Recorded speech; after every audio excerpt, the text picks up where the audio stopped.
All right, so the pushing power is not the speed. That's one of the issues that I think we tend to push and go for speed rather than the energy from the hind legs. Okay? So the half halt in you're not ready for this, but just speaking about half halt and how conceptually that gains the energy from behind, but his contact. All right? The contact has to be better in those transitions. You cannot have a horse that hollows. Maybe if I stay in a corner too. Okay. Yeah. But you know how he braces his back, how you don't have that, you have a nice contact when you're going, and then you lose the contact when you make a down transition. So you lose that whole circle of energy from his hind legs. Put him a little bit deeper. Okay, yeah. And you have to work with that contact. You couldn't let him just bear into the bit. You have to work with him. With him, you have to use a little bit of your lateral suppleness to keep him down and round. Now close your shoulders a little bit. Keep a little bit of softness in your hand and ride your half halt. Close your thigh a little bit. Yep, but see, he changed his contact, and that's what tap him a little bit, and it seems contrary, but tap him a little bit in the down transit, in the half halt, to make him really tap him behind, make him put his contact through. Yeah, and it's just one tap, and the timing has to be when that inside hind leg is coming forward. So you're going to close up your outside rein and aids, and make a real half halt and tap now. Okay, and improve contact and go on. Okay, so he has to get used to the fact that the hind leg is coming through to his mouth and not losing his mouth. That doesn't matter. Slow it a little bit. Okay, make your half halt and then tap it behind to improve the contact.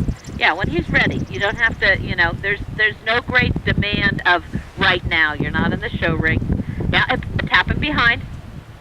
Okay, see what you want to do is use that tap behind to bring the hind leg through so the contact improves.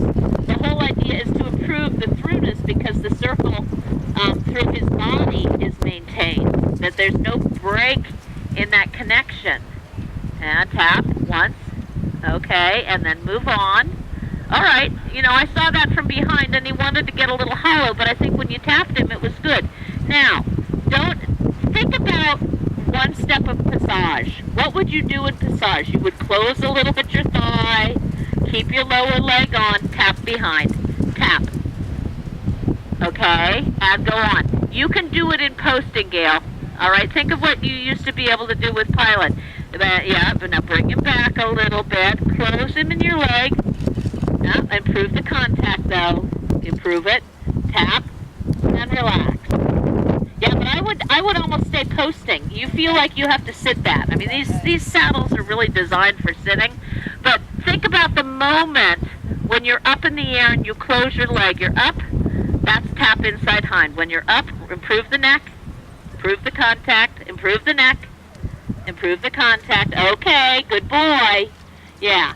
All right, so you can't do it when he's hollow. You're going to say, hey, that's not going to work. You have to improve the contact, improve the bracing in the neck, and then tap the hind leg through. And when you're up in the air, that's when the inside hind leg, okay, okay, good boy. Afterwards, he's very good. He gets a little afraid of it, maybe. Go ahead and change rein. And we didn't give him a lot of warm-up. This is like accounting for his warm-up, and it's not really fair. Okay, so your change of rein. Step down on new inside leg. Bring new inside shoulder back. Yeah, and push his haunches a little bit towards that outside rein. The positioning of shoulder forward, the lateral positioning to maintain suppleness, okay? So in your posting trot, maintain a little position if you're on a circle. Yep, and you got your whip. Remember that the inside hind leg is coming up when you're up in the air.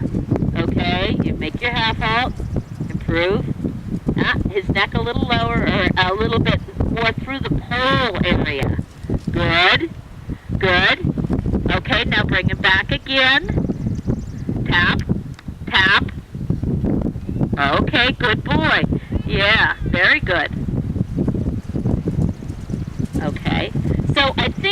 helps to do your half halt from a nice forward trot. Improve the neck. It's blocking in the pull. Yeah. Okay, now bring him back. From a little forward, improve the pull. Improve the pull, improve the neck, tap it behind. No. See that he gets that resistance, and he blocks. You know, the last horse blocked at the base of the neck. This horse blocks in the pull. He blocks a little bit in his jaw, and he's not a heavy horse. That's all right. Yeah, position him. Okay, good. Come on. And then a little tap. He has to get used to that. Oh, good boy. Then we start moving, huh? Yeah, but he has that resistance within the transition. Right. Yeah, but you can't have resistance within the transition. It's the same thing that happens in the canter. Okay, a little bit of shoulder four. Break up the resistance in the pull.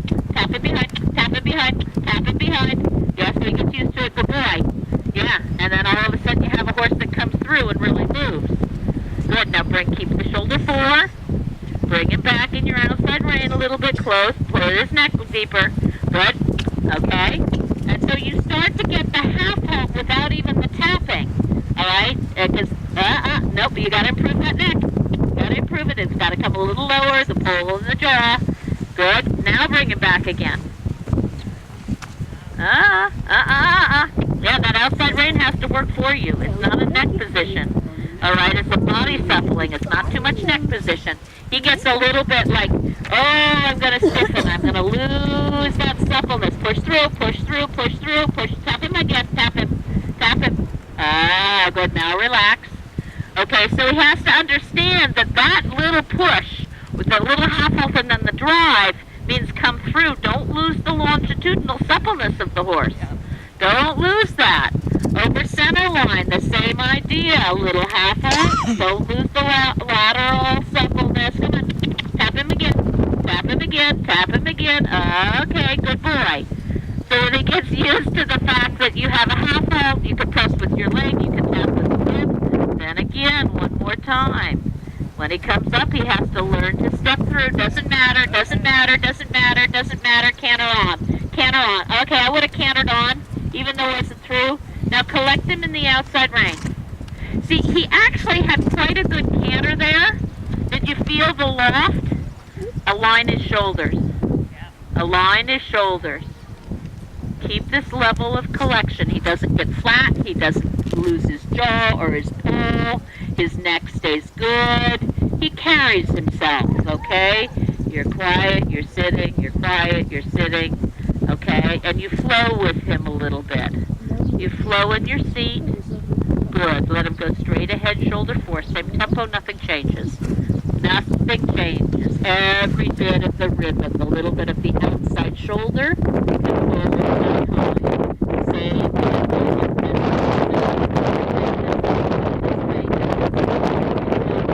Each corner has the same tempo. He's losing his shoulders now because you lost his pull and his jaw. Okay? All right? You know, it's not that we want his neck low. We want the submission of the pull. Play a little inside rein right here. Play with it. Keep the outside contact for rhythm and tempo. Change rein. Look at your diagonal K. Over X, align him. Press forward a little bit over X to your flying change. Alignment and swing. Good. Control outside shoulder. Stick down inside leg. Same tempo.